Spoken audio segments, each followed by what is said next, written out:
The NBA used to be dominated by big men. There was Bill Russell, Wilt Chamberlain, Kareem Abdul-Jabbar, and Shaquille O'Neal.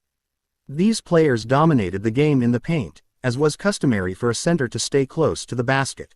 Then, in 1998, a big man from Germany entered the league, and in a few short years, he redefined the position to what we know it as today, a big man who can step out and shoot the long ball.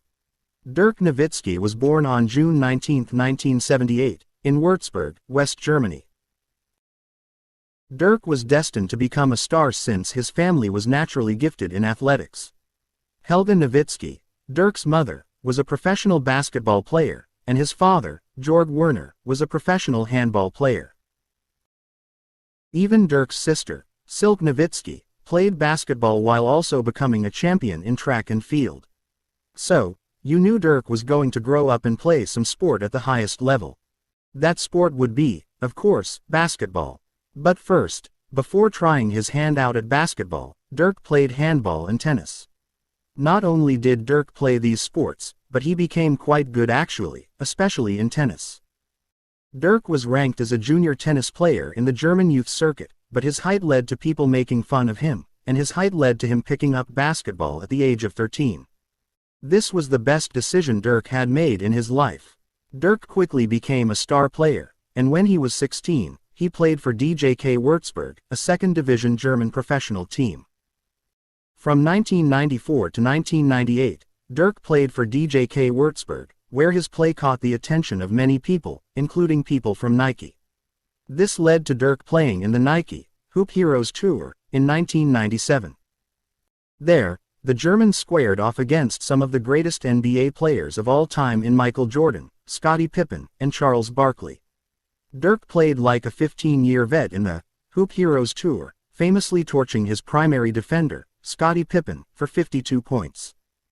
This was according to Charles Barkley, who once spoke about Dirk's performance. "So Dirk is kicking our ass," Barkley explained. "He's got like 25 at halftime. And me and Michael are like, Scottie, you gotta pick it up a little bit. And he says, man, I'm gonna lock him down in the second half. I'm gonna lock him down in the second half." Dirk finished with like 52. What makes this even more incredible is the fact a 19-year-old Dirk Nowitzki, not yet in the NBA, destroyed one of the NBA's greatest defenders ever to play. This wouldn't be the last time Dirk would showcase his talents on the world stage for Nike. On March 29, 1998, Dirk played in the Nike Hoop Summit, which is an international all-star game sponsored by Nike. In this game, Dirk shone again, scoring 33 points and grabbing 14 rebounds. At this point, there was no doubt that Dirk was going to eventually play in the NBA. The question was, when would Dirk enter the NBA? The 1998 NBA draft saw the answer to our question of when Dirk Nowitzki would play in the NBA. The Dallas Mavericks selected Dirk with the 9th overall pick, which would ultimately change the franchise's fortune forever. Dirk wouldn't make much of an impact at first, as he struggled to adapt to the pace of the NBA. He was also being played as a power forward, which saw Dirk struggle to guard the bigger and stronger power forwards in the league. As a rookie, Dirk only played 20.4 minutes per game, and he averaged just 8.2 points and 3.4 rebounds per game. Dirk would get used to the league, and his averages would rise in his second year, averaging 17.5 points and 6.5 rebounds in 35.8 minutes per game. This improvement was huge for Dirk, as you could see a change in the big man. The biggest change for Dirk would not necessarily come on the basketball court but off the court. During the middle of the 1999-2000 season, Dallas Mavericks team owner, Ross Perot Jr., sold the franchise to Mark Cuban, who changed the culture in Dallas. Dirk and his Mavs would continue to improve each year. In Dirk's third season, he averaged 21.8 points and 9.2 rebounds per game, and the Mavs finished with a 53-29 record as Dirk reached the playoffs for the first time in his career. In his first playoff series, Dirk's Mavs took on the Utah Jazz, where they'd win the series 3-2 behind Dirk's 23.8 points and 7.6 rebounds per game. The Mavs ran into the powerhouse San Antonio Spurs in the second round, where they lost the series 4-1. Dirk continued to play well, even in the series loss to the Spurs. He averaged 20.0 points and 8.6 rebounds in the series. This was no fluke, as Dirk would continue to raise the level of his play and baffle defenders with his outside shot and his incredible one-legged fadeaway. The team and Dirk seemingly were getting better every year, and in the 2005-2006 season, the Mavs won 60 games behind Dirk's 26.6 points and 9.0 rebounds per game. In the playoffs, the Mavs stormed their way through the Western Conference, reaching the franchise's first NBA Finals. In the finals, the Mavs took a 2-0 series lead and looked poised to bring the franchise its first title, but then, the Mavs fell apart. The Dallas Mavericks played the Miami Heat, and they had no answer for Dwayne Wade, as he led the Heat to a 4-2 series victory. The following season, Dirk and his team were looking for revenge, and they had a fantastic season, finishing with a franchise-best 67-15 record. Dirk would win the first and only MVP award of his career in the season by averaging 24.6 points and 8.9 rebounds on 50.2% shooting, 41.6% from three, and 90.4% from the free throw line. Everyone believed the Mavs and Dirk would make it back to the NBA Finals and possibly win the title. Yes, everyone believed this, except for the, we believe, Golden State Warriors. The Dallas Mavericks were the #1 seed in the playoffs, but that didn't stop the 8th-seeded Golden State Warriors from catching fire at the right time. For the first time in NBA history, a #1 seed team lost to an 8th seed team in a 7-game series. Dallas fell 4-2 to Golden State.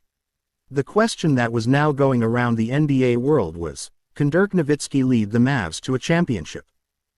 Dirk Nowitzki would quiet all of his doubters 4 years after his MVP season saw his team collapse in the first round. In the 2011 playoffs, Dirk led the Mavs on one of the greatest playoff runs of all time. The Dallas Mavericks had a solid season during the 2010-2011 campaign, finishing with a 57-25 record. Dirk was solid as usual, scoring 23.0 points per game and adding 7.0 rebounds per game. The Mavs were an older team at this point, but they had some solid veterans added to the team. This included Jason Kidd, Jason Terry, Caron Butler, Sean Marion, and Tyson Chandler. The Mavs weren't expected to make a deep playoff run, but they defied the odds. Many NBA historians and journalists claim the Mavs' 2011 playoff is the greatest of all time, and they may not be wrong. Dirk first led his Mavs to a 4-2 victory over the Portland Trail Blazers in the opening round. Portland was not a bad team, but not the greatest. The real test would come in the second round. Dirk's Mavs met up with the back-to-back NBA champion Los Angeles Lakers led by a prime Kobe Bryant. Not only did the Mavs sweep the Lakers 4-0, but Dirk outscored Kobe, 25.3 to Kobe's 23.3 points per game. Yes, Dirk and his team were on fire. In the conference finals, the Mavs played the young and hungry Oklahoma City Thunder, who were led by the trio of Kevin Durant, Russell Westbrook, and James Harden. Would the Thunder be too much to handle for the Mavericks? No, not at all. The Mavs won the series 4-1, and Dirk averaged a cool 32.2 points per game, which was more than either Durant, Westbrook, or Harden scored in the series. The Mavs were back in the finals for the first time since 2006. And like 2006, they ran into the Miami Heat, who now added LeBron James and Chris Bosh alongside Dwayne Wade. The Heat were the overwhelming favorites to win the series. They held the home court advantage, and before the season started, LeBron famously claimed the Heat would win, not 1, not 2, not 3, not 4, not 5, not 6, not 7 championships. After the Heat defeated the Mavs 92-84 in Game 1, LeBron looked to be right in his prediction. To make things worse for Dallas, with 3:44 remaining in the fourth quarter, Dirk tore a tendon in his left middle finger. Despite the injury, Dirk was suited up and ready for Game 2, and good thing he was. Miami was looking poised to take a commanding 2-0 series lead when they led Dallas 88-73 with 6:21 remaining in the fourth quarter. Wade hit a corner three-pointer to give the Heat 88 points, and after the three, LeBron and Wade celebrated in front of the Mavericks bench while Dallas called for a timeout. This was when Dirk took over, and he never looked back. Dirk led a historic comeback that had Heat fans nervous and distraught. With 2:45 remaining in the game, Dirk hit a jumper that cut the Heat's lead to 2 points. After Dirk's jumper, both teams struggled, not scoring for over a minute. Then, LeBron missed a three with 1:07 seconds remaining. Udonis Haslem followed the miss with a putback, but his shot was blocked from behind. Haslem chased the ball down and threw it back toward his teammates before the ball went out of bounds. The ball got knocked around and was picked up by the Mavs' Jason Terry. Dallas had the ball, and they were running on a 3-on-1 fast break. Sean Marion caught the ball with Chris Bosh, the lone Heat defender, closing in on him. Marion quickly passed the ball to Dirk, who went by Bosh to finish a layup. With 57.6 seconds remaining in the game, the score was tied at 90.